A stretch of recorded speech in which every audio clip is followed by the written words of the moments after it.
into the personal growth topic, and we talked about the core value index test. And did everybody take the test? Yeah, did everybody take it from last week? It was a test that was supposed to be taken over the weekend. Hopefully you'd have it, and if you got it, pull up your results. Talk a little bit about what those results mean and how to leverage those as a leader. Okay, so. Trey, I didn't take it because I still have my concussion. Oh, you still have your concussion? Well, it might be a little hard to take it with a concussion. Your grades might come out a little bit differently. How are you doing, by the way, dude? You still sitting in the dark, or you? Pretty much 24/7 almost. Damn, dude. That is no joke, dude. What did you do? Practice. Played to a kid and got nailed. Did he get a concussion too, or just you? Just me. That sucks. Gotta hit harder, dude. Yeah.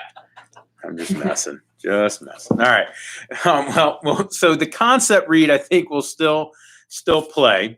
But what we want to talk about is the different types of people that are out there and their core values, and how to kind of work with them in a management capacity. Okay. If you take the test, it tells you a lot about yourself and why you act a certain way you act. But with people that are bankers, okay. And have any of you guys taken the test before? Have you taken the test yet, Clay?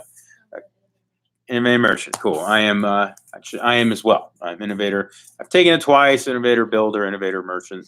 Most people think I'm innovator builder. If you were just, yeah. So the concept is there's 4 types of people, right? You've got 4 different types of dominant styles that come out. You've got builders, and builders tend to be people that they act without necessarily thinking. They are bullish. They're confident. People that are builders, the best way I could describe a builder is they are ready, fire, aim, right? And the whole idea is, they get excited and then they jump forward with it, and then they kind of figure out if that was the right move or the back move or the wrong move based on the results or the outcomes that happen. What's great about builders is if you just put a program in front of them and say, hey, just do this, they are the ones that just go out and do it. If the builders were going to be a branch, if the builders were a branch of the military, they would be the Marines, right? They're the ones that's just like, hey, go. They're first ones in, last ones out. They're grinders, and they're people that because of that they don't want a lot of sugarcoating. They don't want a lot of fluff. They just want to get to the point and move. Okay.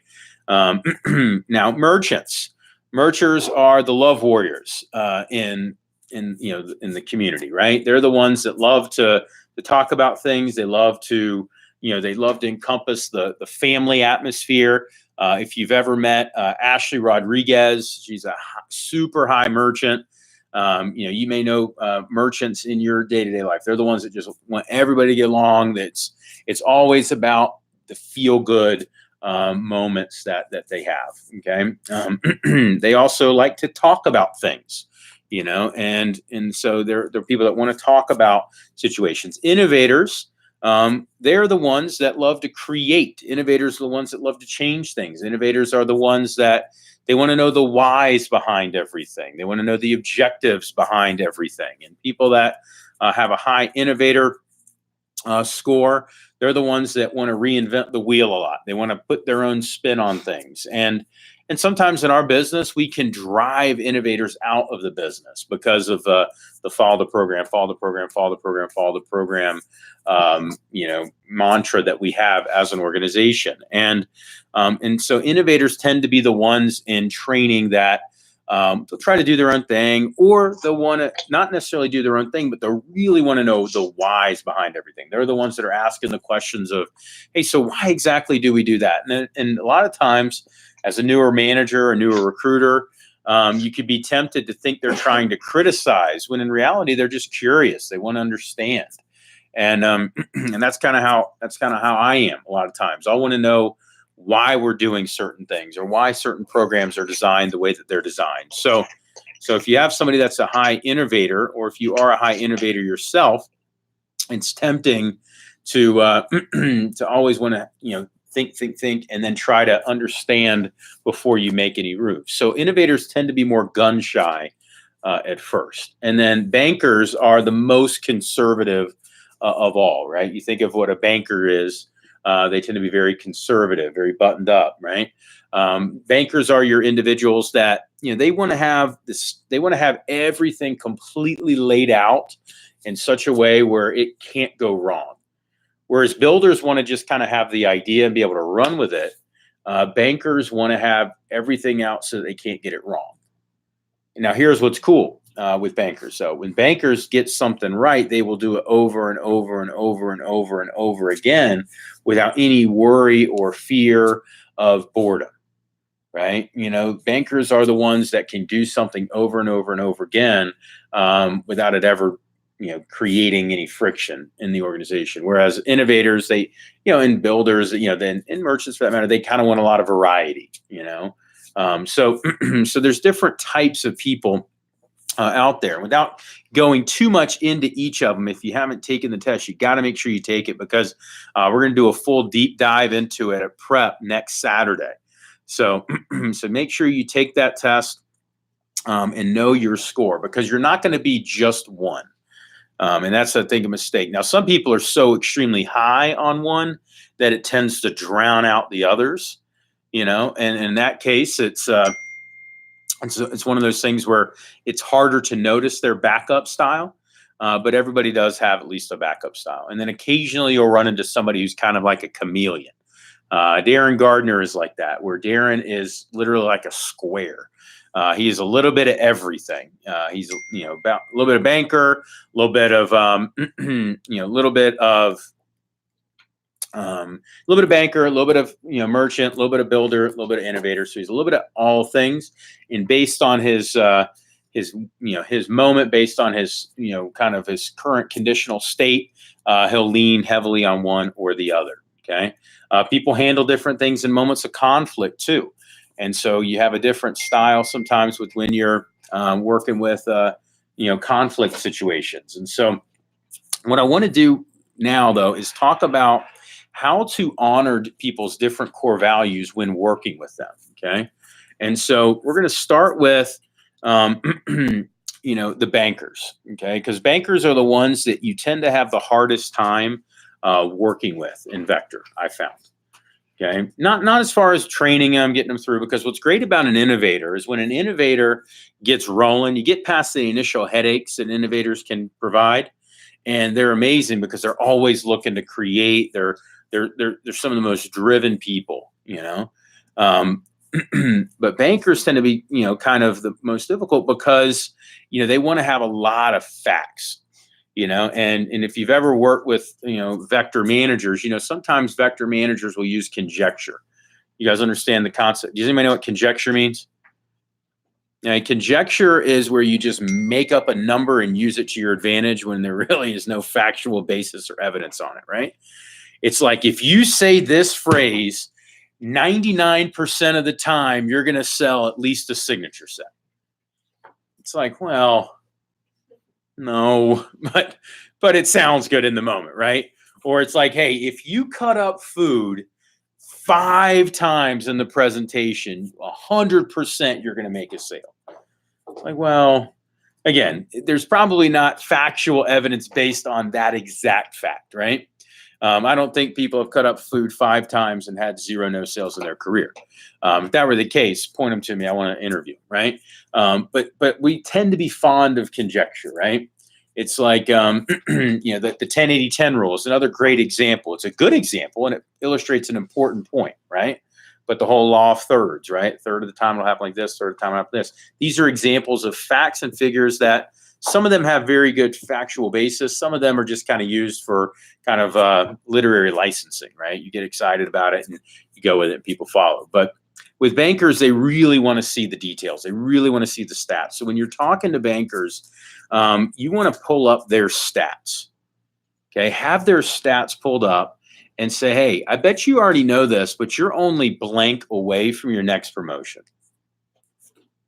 And see, what's cool about a banker is even if a banker doesn't know where they are on their promotion stake, they're going to get fired up about it and they're going to dial into it. Okay. Another one. Hey, I noticed blank about your stats. Be a good finder with them. Hey, I noticed this, but you've actually made sales on 4 of your last 5 appointments. Did you know that? And again, they may have known that. I don't know if you noticed this, but you actually averaged 15 recommendations per appointment that you did last week. Okay. I don't know if you noticed this, but your average order went from $200 the week prior to $400 this week. Okay.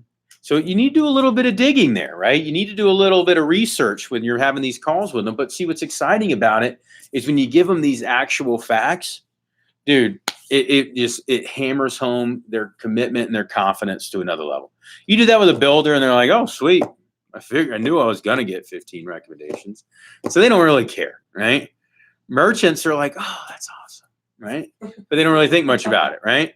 And innovators are like, well, honestly, I think it happened because I saw this one lady and, I said this, and this. And so because I said this, that's why, so innovators are going to go the deep dive. Whereas, with bankers, they just, the stats alone makes them feel awesome. Okay. And then the other thing is recognizing the information that they bring to the team, or recognizing their contribution that they bring to the team and concrete examples, right? So, hey, that field training that you did last week, that was big because right after you did that field training, Nick went out and he ended up selling a studio set. And the 3 appointments he had before that, he was selling pieces. Okay. Whereas with a merchant, right, that same example, I'd say, hey, that field training you did last week, dude, that meant so much to Cam. Cam was talking to me about how awesome he felt after getting a chance to watch you do that presentation. And that merchant's going to be like, hell yeah, right? I made a big contribution. Whereas, again, a banker's going to want to know exactly what happened, okay? And now the next thing you could do with a banker is giving them, again, numbers based. Hey, our goal tomorrow is to do 10 appointments. And right now, we've only got 8. You think there's any way you could squeeze in 1 or 2 more to help us hit our goal? Or our goal for the weekend, is to do 100 presentations. And I know you've already got your 5 booked up that you wanted to do, but we are trying to get to 100. And if everybody does at least 2 more, we'll hit our goal. Can I count on you to do 2 more to help the team hit the goal? Right. So again, using examples there. Right?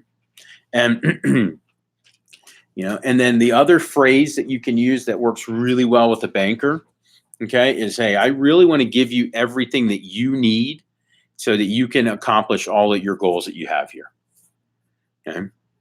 And what's cool is by working with them and honoring their value system, it helps people to take their commitment to another level.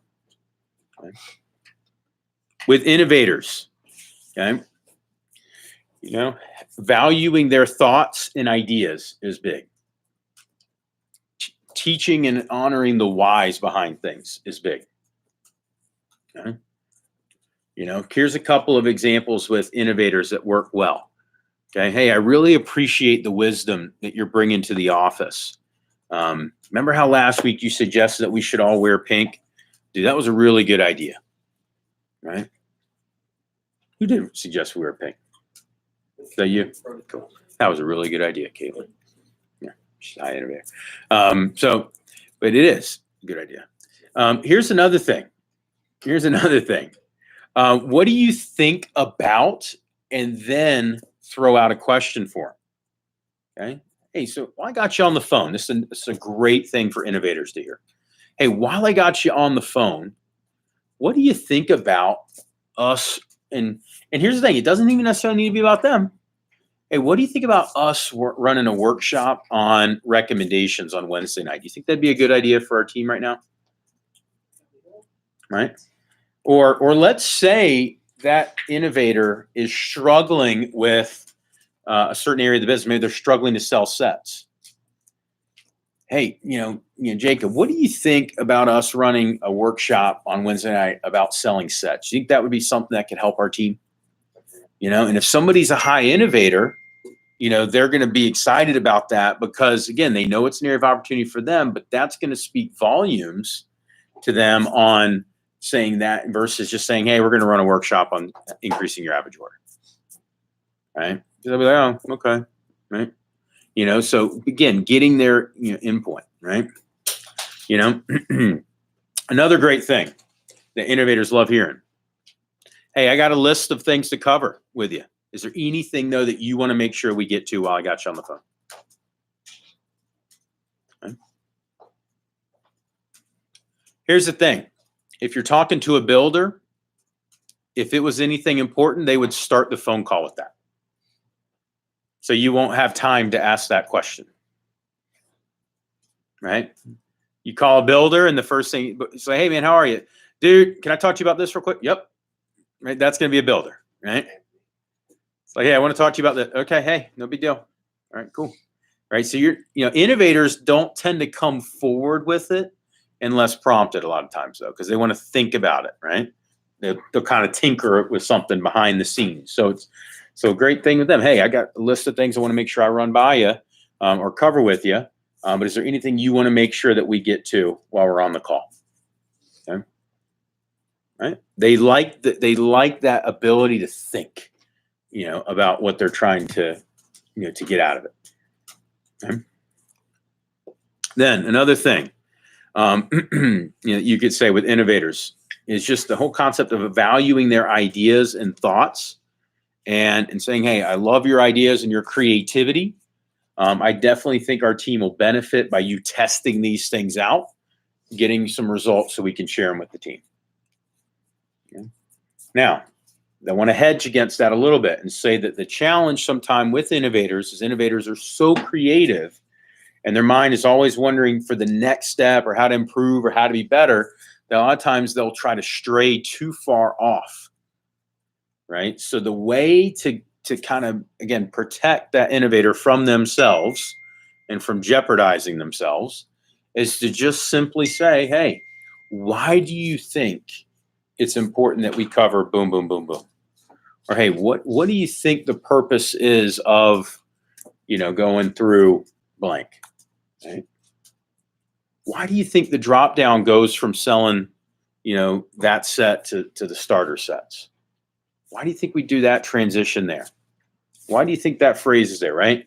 The whole purpose there is to get them to think, critically. Because again, if your line of thinking is sound, which if you get to be the owner of the office, your line of thinking on how to run that office is going to be way better than any representative that you're going to have that's going to come through your doors. Trust me. No matter how intelligent, how great they are, right? The programs that we've developed for our branches and our district team they're sound, but the innovators need a way of going around it, getting to it in their own way. Okay. So why do you think we came up with this idea? Or why do you think we cover it this way? Why do you think, our division manager mentions to do it this way? And what do you think their thought process is there? Right. And letting them come to it on their own. Merchants. Okay. Easiest thing with merchants. How's life? That's it. Yeah, it might be a little bit of a call, but you can't go there. If you're talking to a merchant and you say, hey, how are you doing? And they go to work first, okay? Especially if you, by the way, are high builder, high innovator, high banker, okay? They know you. They know, like people know it. A lot of times when I just say, hey, how's life? People immediately go to work. And so, because I'm not high merchant, and so a lot of times they want to just, kind of honor my value. And so I'll have to make sure if I'm working with somebody who is high merchant to say, hey, no, I know we'll get to work in a little bit, but how are you? Big game, James. What it is? Grace. So if you're ever working with somebody who's high merchant and they try to go work first, bring it back to non-vector, bring it back to non-work. Okay. And guys, this is huge with organizations. You know, if you look at some of the best leaders of Fortune 500 companies, and you wonder how in the world are they able to manage these massive organizations? They don't have all the answers, but they know how to work with different types of people that are able to drive different parts of their business. Okay? They're masters at being able to leverage different personalities, because every personality has its own strengths. Every core value has its own strengths. Okay. And so if you're working with somebody who's a merchant, avoid criticism. And if you have to criticize, make it short, make it quick, and then move past it. I will say this, with a builder, you can leave with them pissed off, and that's fine. Okay.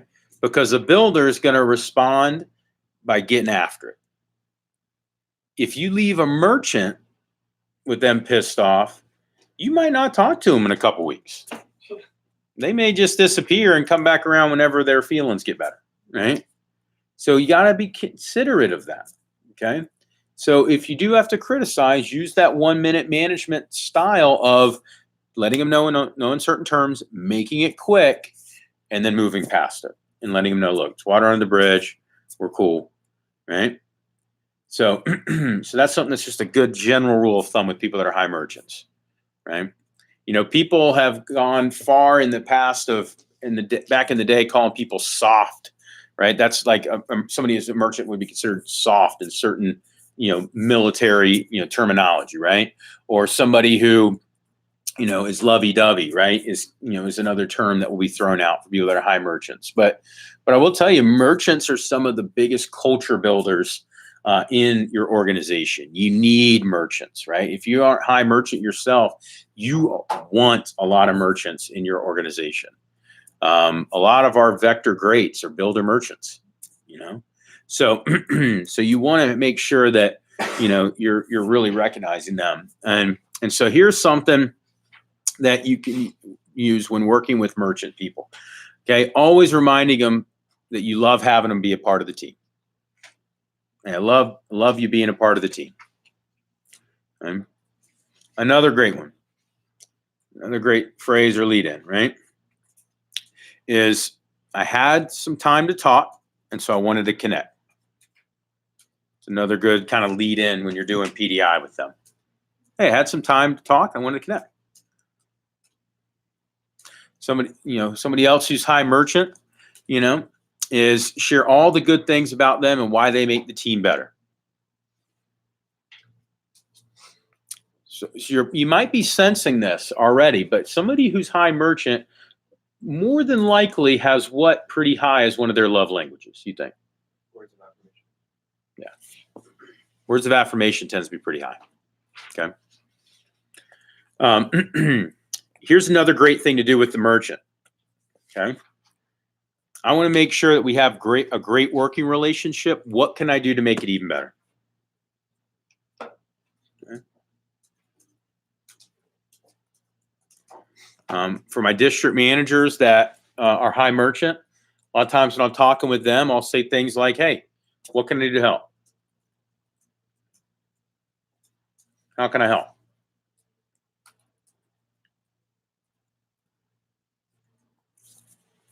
And then the other thing that merchants need to see is the vision. They're big vision people. So when you do that, the what I'm building talks, when you talk about where we're going as an organization, that resonates. Okay. Now, a way to incorporate all of it into a what I'm building talk, right? Is when you're doing the what I'm building talk, you talk about how great the team's going to be. You talk in kind of loose terms about the feel that's going to be in the office, the environment that's going to be in the office, the culture that's going to be in the office. That gets the merchants tied in, right? The way you get your bankers and builders tied in is showing the chart, the organizational chart of what it's going to look like, right? And then the way you get the innovators tied in is just like, guys, and we're just getting started. And I need leaders. I need people that are big picture thinkers. I need people that are going to go in there and make it work. Because for us to get to where we want to be, we got to be thinking differently than we've thought before. For us to get all this filled, for us to have, 10 assistant managers, promote 10 offices next summer, to have, $2 million in CSP business, to do $1.5 million in new business as an organization, we need to be thinking bigger about each and every single one of our programs. And so I need people in some of these positions. They're going to be big picture thinkers. So your bankers, they're the ones that are looking. They're saying, okay, what are all these opportunities? Which one's going to be the best fit for me? Your builders are like, I'm there, like they're in. Your innovators are like, okay, where are my talents going to be best utilized, right? And your merchants they're fired up, about the fact that you're building something big and it's exciting and the culture. So that's kind of what, you can incorporate all of them into your what I'm building talk, okay, as a leader. Okay. With builders, okay, key with builders, guys, don't sugarcoat, don't chit chat much, get to business and move on. Strout, I'm guessing you're a pretty high builder. Taking the test? Innovator builder. Yep. And think about our relationship as a new representative, right? If I had tried to, sugarcoat and dance around things with you, you probably wouldn't be here right now. If I had tried to, stymie your creative mind and your thinking process, probably wouldn't be here right now. Like I said, the first time I took the test, I was innovator builder, and I worked under Matt King. I came up under Matt's organization, and, and I was the why guy. I was always asking, hey, why are we doing this way? Why are we doing it this way? Why are we doing it this way? And it took them a little bit to understand that I wasn't being negative. I just was really curious. I really wanted to know the whys, because the way that I got my brain around something is that once I get convicted in it, there's no turning me away from it. There's no shutting me down, but I had to get the whys behind it. Whereas Matt was more innovator builder, he was builder merchant is what Matt was, and so Matt was the guy that was like, do this, I love you, do this, I love you, do this, I love you. And I'm like, no, okay. The lovey-dovey stuff didn't really do it for me, right? But so everybody's style is different. And by the way, both of us are in the Hall of Fame. Both of us have led completely, successful organizations with different styles. Earl Kelly is an innovator merchant or merchant innovator, depending on, what test or whatever, right? But he's the region manager up in the Northeast. We've got Scott Dennis is a merchant builder. Okay, so he's high there. We've got Amar DeVay was a builder innovator, who was my original mentor in the business. So guys, there's different people have been super successful with different styles. They just need different things, and your job as a leader is to recognize that and to be able to work with them on it. Okay, so with builders, tell them why they're good based on their results. Okay. Explain what their strengths are and why they're important.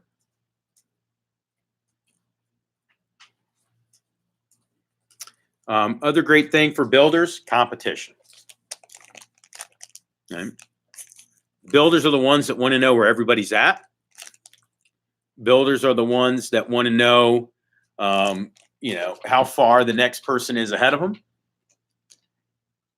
Builders are the ones that are quick to make bets, right? Builders are the ones that love competition. They thrive on competition. So it's important that when, again, working with builders, you need to know your stats of your office. You need to know standings in your office. Builders are the ones that they don't care as much necessarily about what their paycheck is unless they're super money motivated. But what they do care is what placing they were in the office for the week. So the top 10 standings, that means a lot to them. Whereas bankers, they want to see that paycheck number. Like, how exactly much did I make last week? Even if they're not money motivated, they're just curious about the numbers, you know? So talking about where they're standing, complement quick decisions to act. You know, what I love about working with builders, you know, you don't have to explain the whys as much, you know, so long as builders know that you care about them, and that's important. You know, you got to make sure that builders, you know, they understand that you really do care about them. But with them, it's simple. It's like, hey, dude, this is what you need to do. It's like, all right, they're the good soldiers, you know. It's like, hey, you need to do this. All right, done.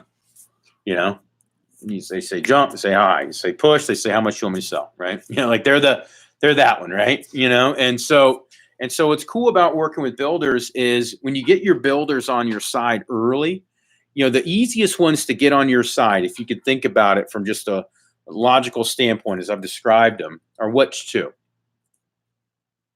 Who are the easiest to get on board with you? Builders and merchants. Builders and merchants. Those are the ones that, you know, they're the ones that merchants are excited to be a part of something. So when training happens, they're excited to be in training. Builders are the ones that are just ready to get rolling. They're like, hey, let me get through this training as quick as possible. Get me on a demo, right? Innovators, they're the ones that, again, they need that wisdom. They need that education, right? And bankers, they need the figures. They need the facts, you know? Sam is a high banker, by the way, for those of you guys that know Sam Knapp. Sam he's a banker. And so as Sam, he wants to, he's, as you notice, he's knows the numbers to a T, you know, but before he can fully commit, he needs to know that those numbers are there. He needs to see the math worked out, right? We could easily say, hey, we need to set 25 PRs a week as a manager, and a builder's like, done. You tell me that, I'll do 25, right? With an innovator, it's like, okay, what is the most efficient, effective way to book my 25 so that I can get it done and still have time to do other things, right? Merchants are like, they need to hear the vision. Hey, if we book 25, this is what it creates.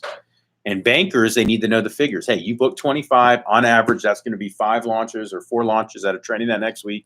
They sell an average of $3,000. That's, you know, $12,000 in sales, which, you know, as an override, you know, it equals this, right? You know, like they want those facts and figures. So even at the management level, it's critical for that. Okay.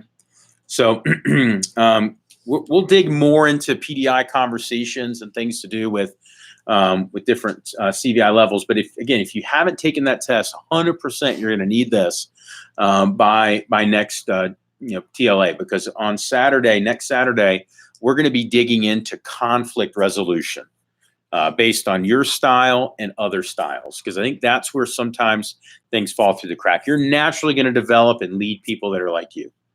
It's how to work with people that aren't like you that real champions are able to elevate. Okay, so you'll want to understand your test and know your scores so that we can talk more in detail with that. Okay, so take the test. Once you've taken the test, screenshot it, put it in our WhatsApp, so that way we've got your kind of your baseline, and then we're going to dig more into that a little bit later. Okay, we aren't going to have time to do the values exercise today because I want to spend a good bit of time talking on taxes and understanding write-offs. Okay, and then for professional growth, I'm going to send out a link for interview keys to our first year team, and then next level, you guys stay on. We're going to talk a little bit more about eliminating zero sellers, building product conviction throughout the training seminar. Okay, so let's jump into financial growth. Importance of taxes and tax management. I want to start off by saying this. Tax minimization is way more valuable to you at this stage in your life than getting a high rate of return on investments. Okay. The reason I say that is you guys are in a position right now where the amount of money that you have to save versus the amount of money you're able to earn is not as high. Okay. You get to be 50, 60. You're in that twilight time of your career where you're thinking about, turning in your sample kits, so to speak, or hanging up the spikes or the cleats or whatever you want to call it. When you're thinking about getting towards retirement, that's where, that rate of return is super more important than necessarily tax minimization. But at this stage in your life, the tax minimization is super critical. And what I love about being a small business owner, what I love about maybe it's 6:45. What I love about doing this job is that you can save a tremendous amount of money, okay, and minimize your tax exposure. So let's talk about what it means to be 1099. Okay, so being 1099 means that you have the ability to write off things that help you with your business. Okay, it's basically the same equivalent of owning an organization or owning a business, but you're just owning it as a sole proprietor. Okay, and so what that means is that you have write-offs. Okay, so let's talk about certain write-offs that you do have. The first and most important write-off that you have is you can write off your mileage. Okay, and this is something, guys, that will save you tons of money. You can write off 55 cents a mile. Okay, so that's a huge, little tax savings that you have as a representative.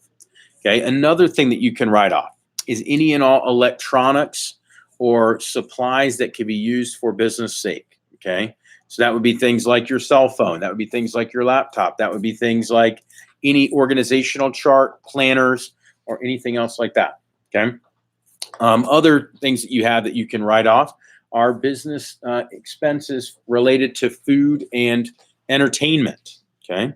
So if you eat with somebody that you work with, okay, hold on to your receipt or keep it on your card. That was just a business meal. Okay. It works really well if you happen to be marrying somebody in the business, right? So so our honeymoon will actually be a business payoff trip. So I will be writing that off. Don't tell the IRS. Oh, I know I'll get out. I don't care. Because here's the thing. Because it's legit. It's legal. If it wasn't legal, I wouldn't do it. So I have a very good accountant. So the point is, though, is that if you are able to write it, the only time it becomes an issue is when the CEO of a publicly traded company takes advantage of some of these perks and then minimizes his profit sharing with his shareholders or his stakeholders. Okay, that's what got the guy in Enron in trouble. He had a birthday party for his wife that was Tyco, I think it was. Tyco, it was the CEO of Tyco. He had a $250,000 birthday party for his wife, and he wrote it off as a business expense. So would have been totally fine had the shareholders and the people that were, owners of this publicly traded company not been pissed off. All right, but what's that? Should have invited. Should have invited. A hell of a party, right? But you can write off, food. You can write off business entertainment. Business entertainment's 50% write off. Food is right off there. Okay, that's not what I'm here to talk about. What I want to talk about are some of the other tax advantaged accounts that you have, and what you need to do in order to make sure that you're saving money. Okay, so the first thing that you have to do is you got to have some sort of an expense tracker. You can use Mint, you can use Mile IQ, there's all sorts of other business apps that you can track on your phone. Okay, the other thing that you can use that tracks all your Cutco related expenses is on Vector Connect. There's a financial tab that will keep track of all your conferences and other expenses and things that you've incurred throughout the course of the year. Okay. For those of you that are branching next summer, one of the nice perks of branching is your withholdings could be considered pre-funding your business. Okay, so you would actually not have to claim that as earnings on your end of year statement because you're pre-funding, you're pre-spending. It would be no different than if at the end of the year I wrote a check to pay my rent for this office next year. Okay, I could write it off in this tax period, right? So talk to your accountant about it. If you have an accountant, if you don't have an accountant, I highly recommend using Sean Walker. Sean is one of our assistant managers here. He worked for PwC out of college, and he currently does auditing and assurance work for the Intercontinental Exchange. So they're the organization that owns some of the indexes on the stock market. So good person to talk to, and he's really good at it. Work with a lot of Cutco people. He saved Caitlin a ton of money. Do you remember how much you paid taxes wise on your 220K branch some year? Less than $2,000. Okay. So she paid less than $2,000 in taxes that year, and she shipped $220,000 and sold $110,000 personally throughout the course of the whole year. So they originally, her earnings statement was saying that she would have owed $21,000, but based on using legitimate write-offs as a small business owner, she was able to pay less than $2,000 in taxes. So pretty good. And Sean was the person that helped them. I would not recommend taking your tax work to H&R Block. H&R Block is it's promoted. They advertise really well. They're a very big organization, but they that would, to put it in kind of layman's terms, that would be like seeing a Cutco presentation from a brand new rep out of training versus seeing a CSP. Right? That's kind of what we're talking about here, right? You know, they mean well, they're good people, but they do a mass hiring right before tax season starts. They do a quick training for them, and then they have people start doing people's taxes. Okay, you really want to go with somebody who's good at what they do, professional, or somebody who has worked with a lot of Cutco people in the past and knows our business. Okay, but that's first step, is making sure that you've got that maxed out. Another thing, guys, for tax minimization that you could take advantage of as a young professional who is a small business owner is you have hierarchies, okay, of tax advantaged accounts. Okay, the first account is called an HSA. Okay, an HSA is a health savings account. Okay, it is they call it triple tax advantaged. The reason it's triple tax advantaged is you invest it and you don't pay taxes on that earnings. Okay, meaning you can only put in like $3,500 a year, so it's not a lot, and you have to be a certain age to be able to do it. So some of you guys probably don't even qualify for it yet, but just know at some point you will, and it's in your like early 20s, and once you can qualify for it, you can write that off of your earnings. So let's say you make 50 grand and you put 3,500 into it, you would only pay taxes now on 46,500. Okay. So you take it out there. It grows tax-free. Okay, meaning that if and when you use it, you don't have to pay taxes on what you use, which is also nice. So it's kind of the best of both a Roth and a regular traditional IRA. Okay, if you take it out, I think it's when you're 65. So if you use it as a retirement vehicle, which is what I use it for, you don't pay tax on it. You're not penalized or anything like that. Okay. Here's the triple part that's nice. You can use it at any time for medical expenses, and you don't incur a fee to use it. So you write it off. It grows tax free, and it can be used at any time for medical expenses and without any penalty. What's the growth on it? The growth on it is wherever you invest it in. So there's an organization called HSA Bank, and they partner with TD Ameritrade, and so you actually can invest it in whatever you want to invest it in. There's different types of HSA accounts. Some of them you can invest them into index funds. Some of them you can invest into stocks. Some of it you can invest into ETFs. These are all different types of investment properties, but you can put it into any number of different ones, or you could just simply put it into a money market, and it just kind of grows with very small interest, right? That's kind of the safe way of doing it. But if you're using it as an investment vehicle, which is what I do, I've got it in equities. I've got it in the market. Okay, so and it can grow tax-free for you. So that's the first step. The next step is if you're not making above 100 grand or 120 grand, you could put it in a Roth IRA. Okay, and in a Roth IRA, the Roth, you'll actually pay taxes on this year, but it grows tax-free. Okay, so it grows tax-free. So what that means is that you're not able to write off your tax. So using that same model of making 50 grand and taking out the 3,500, you could put, I think it's 5,500 in, for that. And so in that case, that 5,500 you'll still pay taxes on this year. So you'll still pay taxes on the 46.5, but when it grows, whatever it grows to, when you pull it out for whatever sake, you won't pay taxes on it then. So a lot of people that never have super high earning potential in their lives, the Roth is super important because it allows them to be smart with their money, save when they can, and then eventually when they pull it out, they'll have a nice little nest egg for themselves, okay? So Roth is nice, and it's good to start when you're young, because here's the cool thing. You can start it when you're young and then eventually be able to transfer it, and when you're making more money later, and you don't get dinged with it. So it's nice, okay?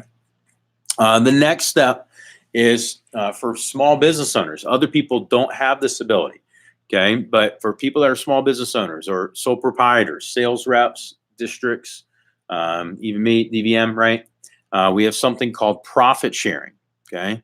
And profit sharing, we can put 19,000, I think is the number this year, or 19,500 that can be saved towards long-term retirement, and you write it off of your taxes, which is nice. Okay, so you minimize your earnings right there, okay, which helps you to pay less taxes today. Okay. The other thing is, so there's profit sharing, and then there's employer contribution. Okay, you can do 25% of your salary that you pay yourself if you're not incorporated, which most representatives aren't. Let's see here. Profit sharing, sole pro.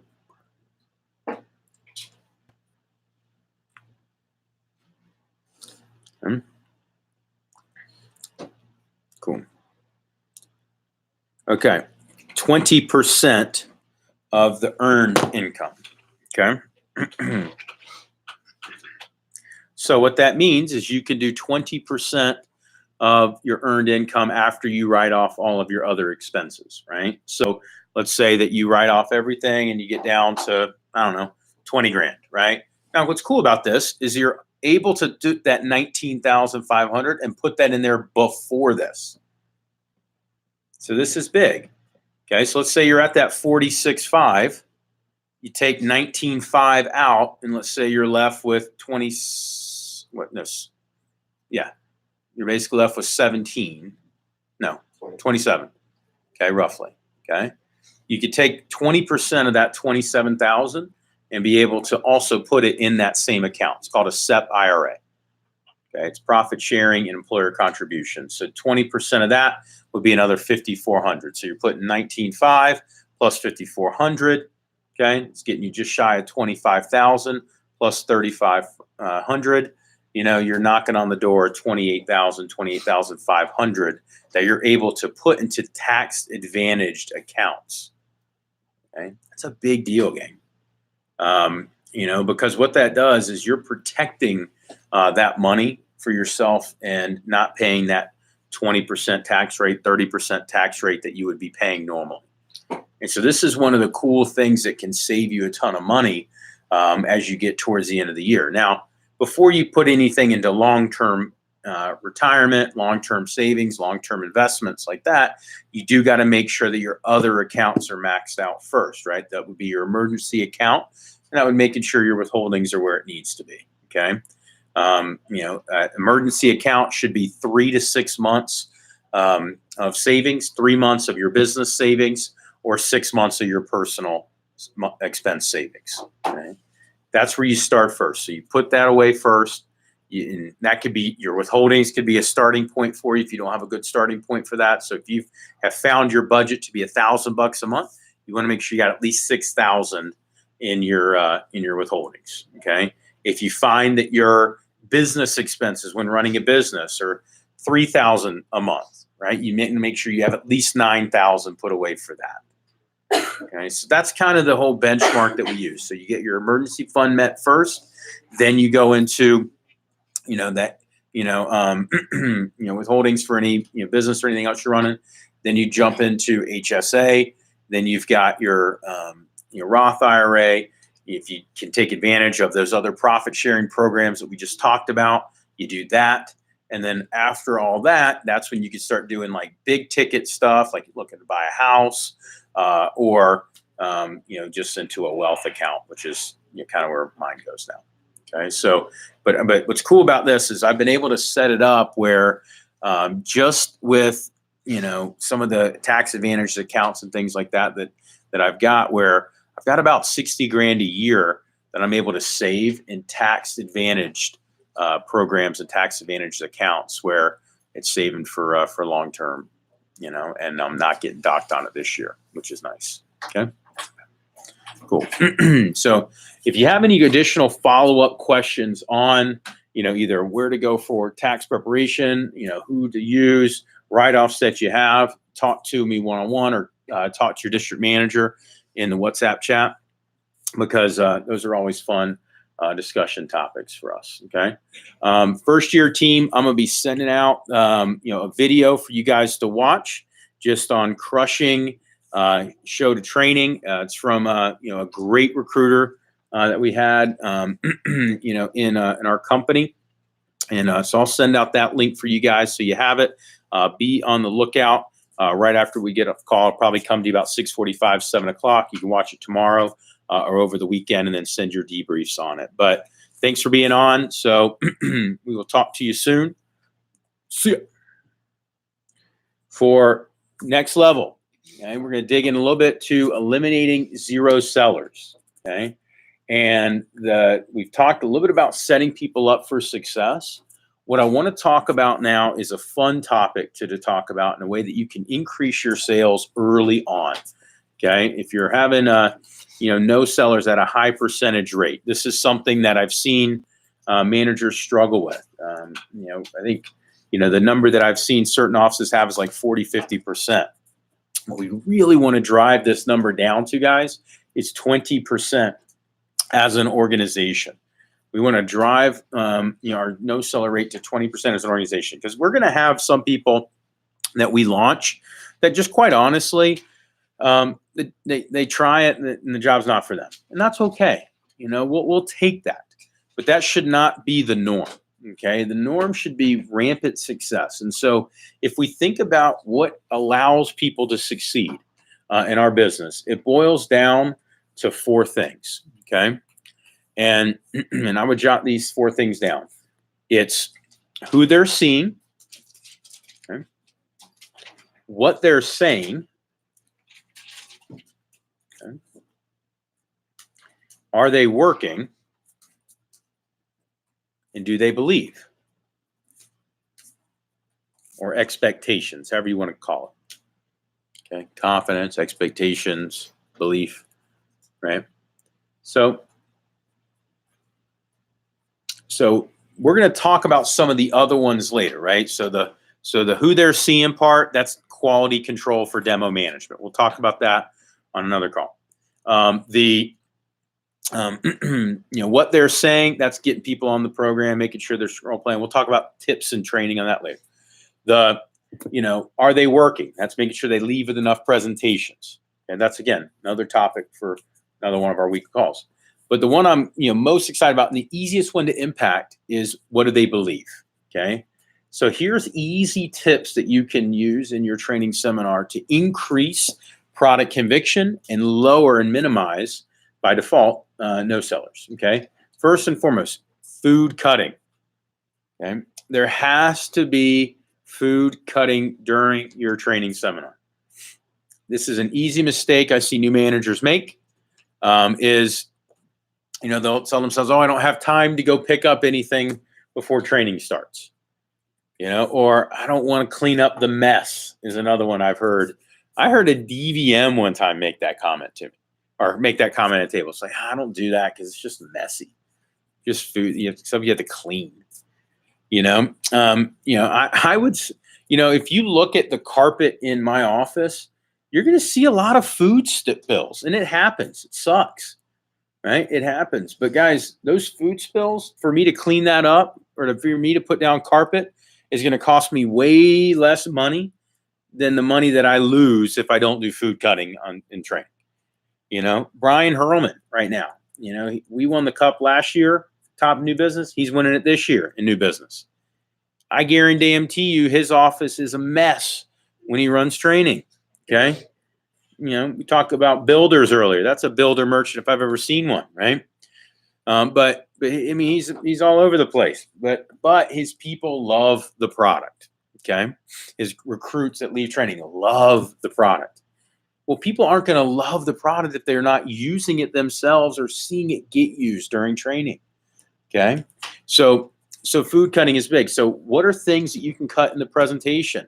If you want to keep it real simple, like cut to the chase, builder style, here's things I would cut. Cut up a watermelon or a pineapple. One of those two things needs to be cut with a butcher knife during training. Okay. Why do they need to use a butcher knife? What sets come with a butcher knife? Think about it. Homemaker and up. So if people love that butcher knife, they get excited about the butcher knife with their customers. Customers be like, oh, that galley, but it doesn't have the butcher knife. So let's get the homemaker, right? It's like, yeah, I like those starter sets, but none of them have the butcher knife. So let me just get the bigger one, right? So you got to cut a watermelon or pineapple with a butcher knife. Okay, huge. Ideally, you find an old butcher knife. Okay, if you could find an old one, it's even better. Okay, I traded my butcher knife with a customer years ago. Okay, this is an old school 1960 something butcher knife, and I still use it to this day to cut up pineapples in training. And people get fired up about it. Okay, another cutting demonstration that I love. Okay, cheese knives. Okay, everybody needs to use a cheese knife. Okay? Ideally on a potato. Okay, so use a cheese knife on a potato and have everybody cut that. Okay? And again, what sets come with a cheese knife? Sig and Ultimate, right? So again, it's getting them excited about some of the bigger sets. Also, if you notice, these are things that they don't have in their sample kit when they're brand new. So you want them using and seeing stuff that they don't have. So that way the energy is such that it's like, yeah, I know I don't have it, but I'm just telling you, they're awesome. You want to use them, Mr. Jones. You're going to have it. Okay. So everybody's cutting the penny. So that's already happened. They're using that. Okay. Think about other products that they have. We have the spatula spreader in our kits, right? You're on the video demo, right? So the spatula spreader, use that on a piece of leather. So when you pull out the sample kit, make sure they use that on a piece of leather, or at least have somebody in training use it on a piece of leather. Okay, just show them how it spreads with one side, and then check this out, guys. It goes right through. Okay. And what's cool when you use that spatula spreader on a piece of leather is it makes that really kind of sweet shing sound to it, right? And so it sounds like a sword being unsheathed or whatever, and people get fired up. Right? Trey, I got a question about that. Yeah. So basically, to me, that just sounds counterintuitive. Like you say in day 2 training, you're talking about right job. When William Parker, heavy innovator. That might end up, everything you cut with spatula spread or something like that. Yeah. Here's what we're doing. I don't tell them, hey, look, this can be used for steaks and other stuff. I just say, hey guys, be careful with this. It is sharp. All of our knives are sharp. Check it out. Boom. I don't think anybody in their right mind looks at the spatula spreader and says, ooh, I can use that to cut up steak. I think what people tend to look at the spatula spreader instead as customers and think that it seems weird. I would never use that. But when explaining if it can do that to leather, imagine what that would be able to do to a pan of brownies. Right? Because people do cut brownies. And if anybody's made a pan of brownies and they make it kind of crispy, because some people like their brownies kind of, what I'm talking about, where they got a little bit of crunch to them, right? They're hard to cut with a normal knife. Okay. So again, it's just, you get what is more excited here, William, is in order to create sales, to get people excited about all Cutco. Don't think too deep into where we're worried about them not selling something because they're selling. Because the goal of this is not to necessarily make sure that everybody is sold on everything in the ultimate set, but rather are people sold in general? right? Because here's the thing: if a rep goes out and sells nothing but spatula spreaders first weekend, I'd be upset. But I'd much rather somebody go out and sell a piece on every order or sell something on every presentation than to get lucky and sell one homemaker but not sell anything else on the next 5 or 6.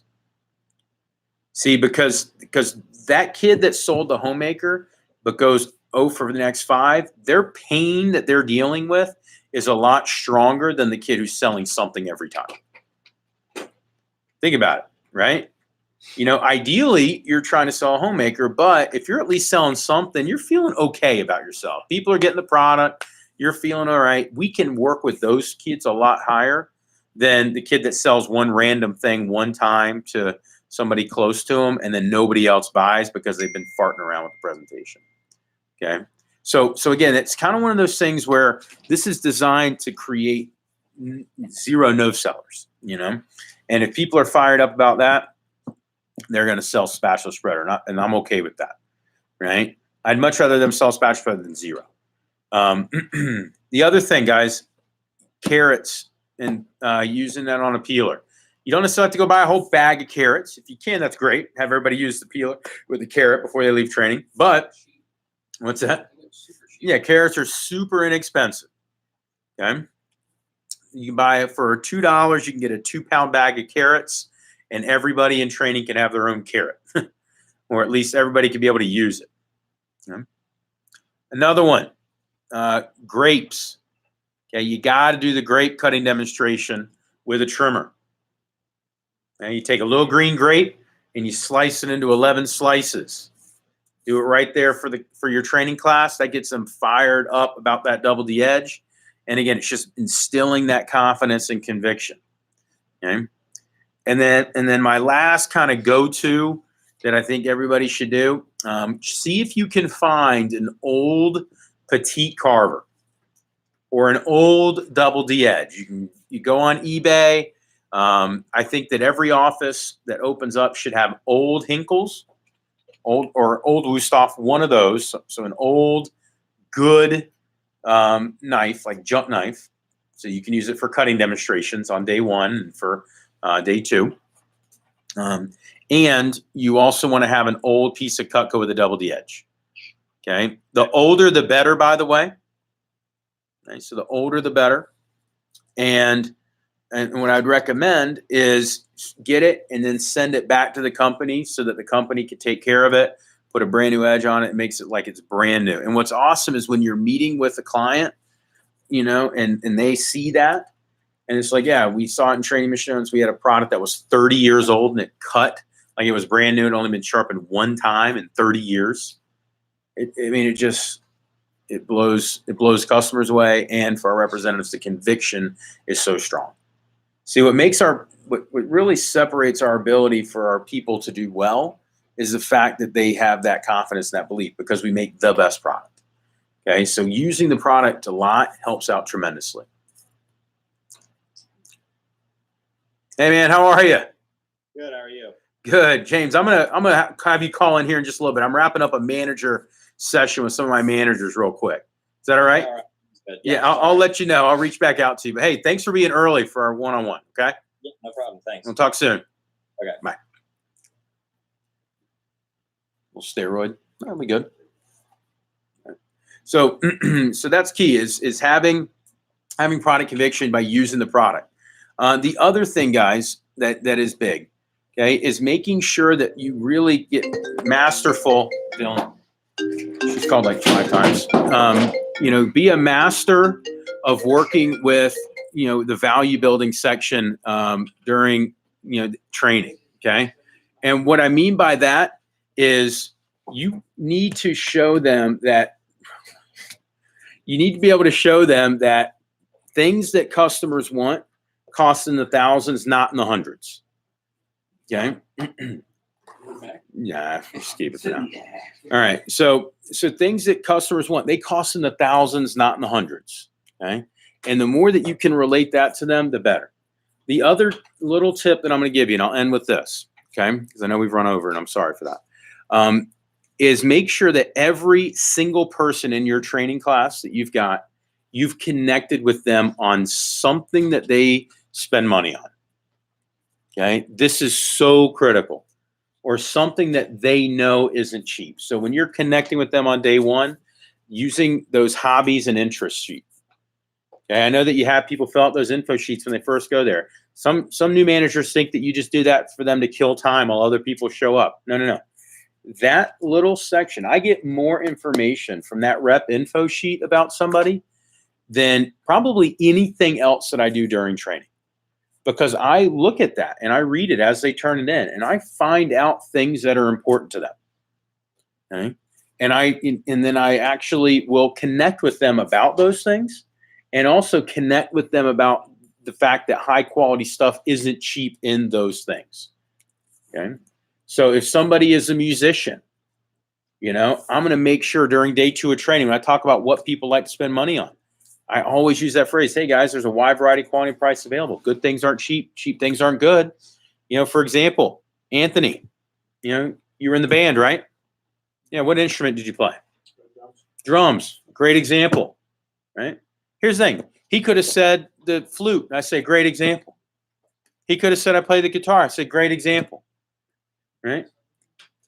It doesn't matter, because they are all great examples, right? So drums, okay. So you can go to a pawn shop and get a cheap drum set for what, like $100, $200, something like that. How much does a good set of drums cost? Like a good drum set?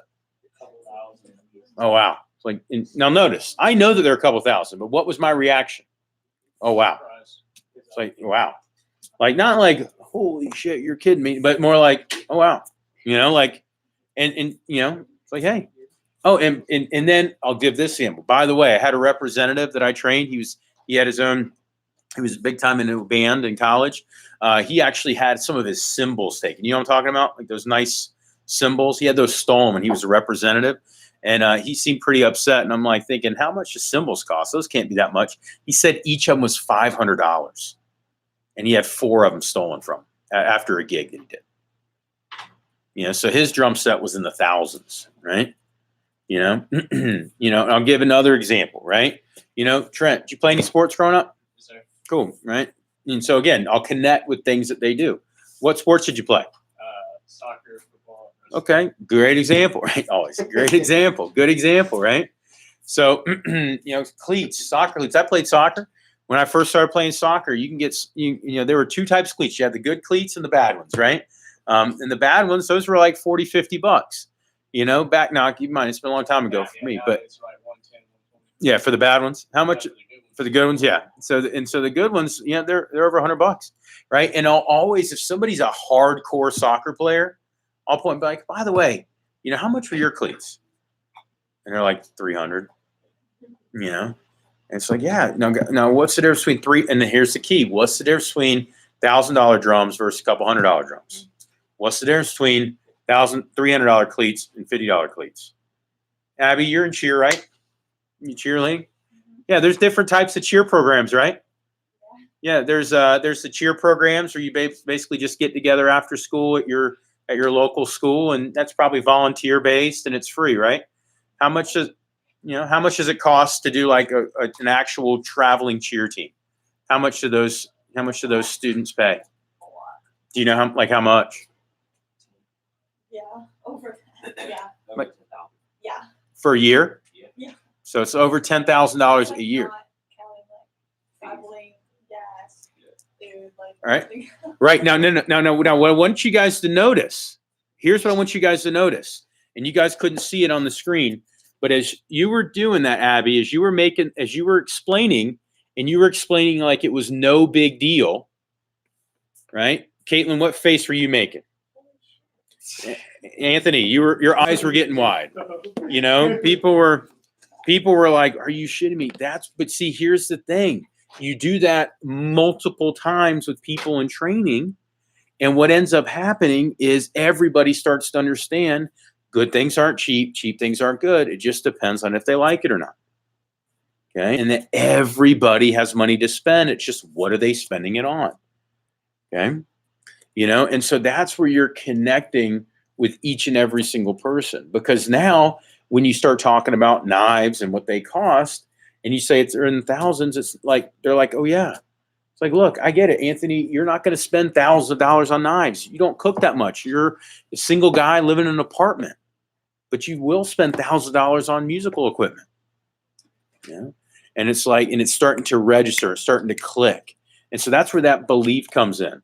You know, Alec, you and I were talking about lacrosse, right? And I know lacrosse is a great example. And the other thing I like to use when I'm giving like cheap examples is I'll use Walmart.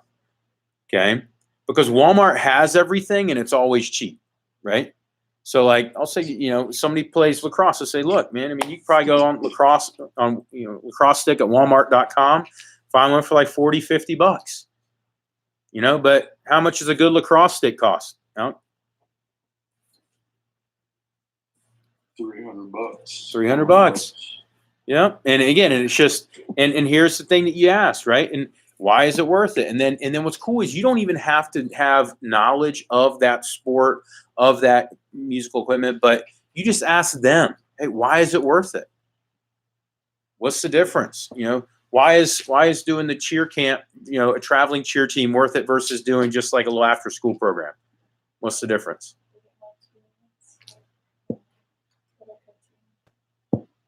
Yeah. Yeah. And they just keep kind of rolling with it. Boom, boom, boom, boom, boom, boom, boom. Right. You know, in musical equipment, right? It's like boom, boom, boom, boom, boom. That happens, right? You know, soccer cleats. What's the difference between $50 cleats and $150 cleats? Grip, just everything like the studs and the cleats. Yeah, it's going to last longer, right?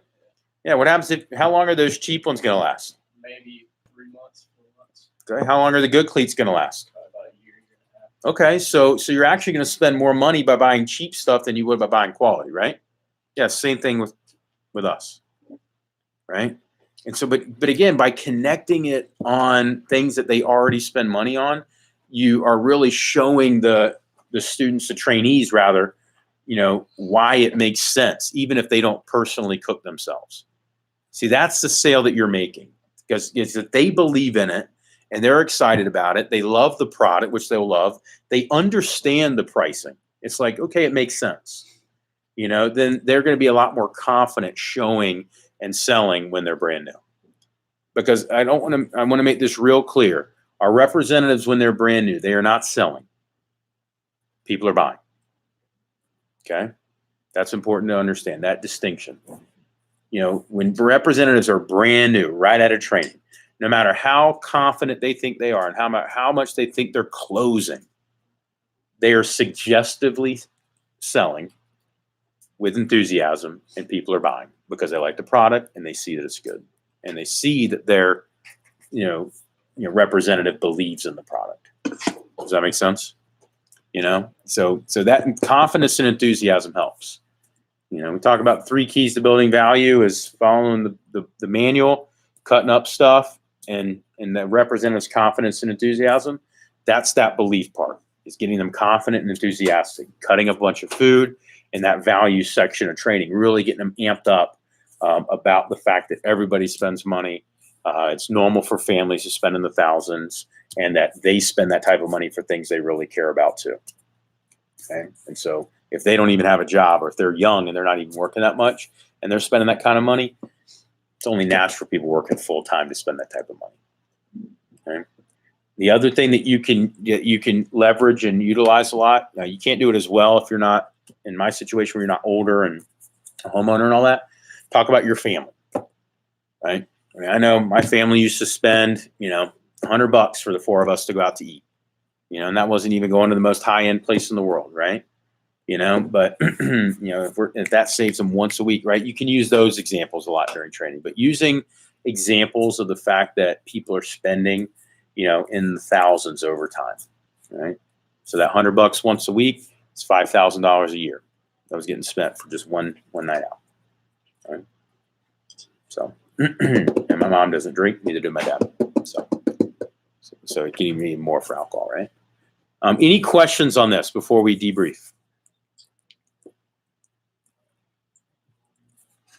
So, excuse me. I got one question for you. Yeah. When are you doing the food cutting during training? Pineapple and potato is day 1 during the break.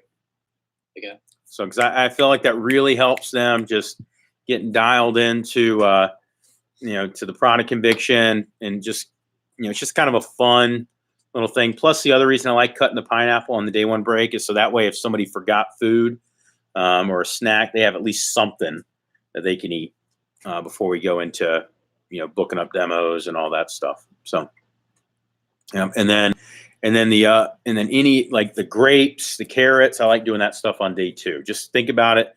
They're already cutting pineapples, they're seeing that, and they're cutting up potatoes stuff on day 1. Day 2, they're cutting, I just cut the grape for them. I don't even honestly have them cut the grape. I just cut it for them. And then I'll have 1 or 2 people use the carrot so everybody can see how easy it works and they see their excitement. If you have enough carrots for everybody, obviously let everybody cut. And that could happen again during the break on day 2 is a good time to do it. And then the other the leather is good. I forgot to mention why I got the old school petite carver. So you get that old double D edge, you have it sent back, you have them touch it up, sharpen it, and then you have them use high quality Hinkles or Wusthof and show how it goes backwards and forwards but doesn't cut down.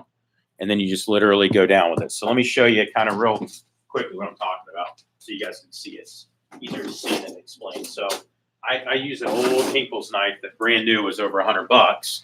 And then I grab an old school petite carver. And so, Jacob, you want to help me out here, dude?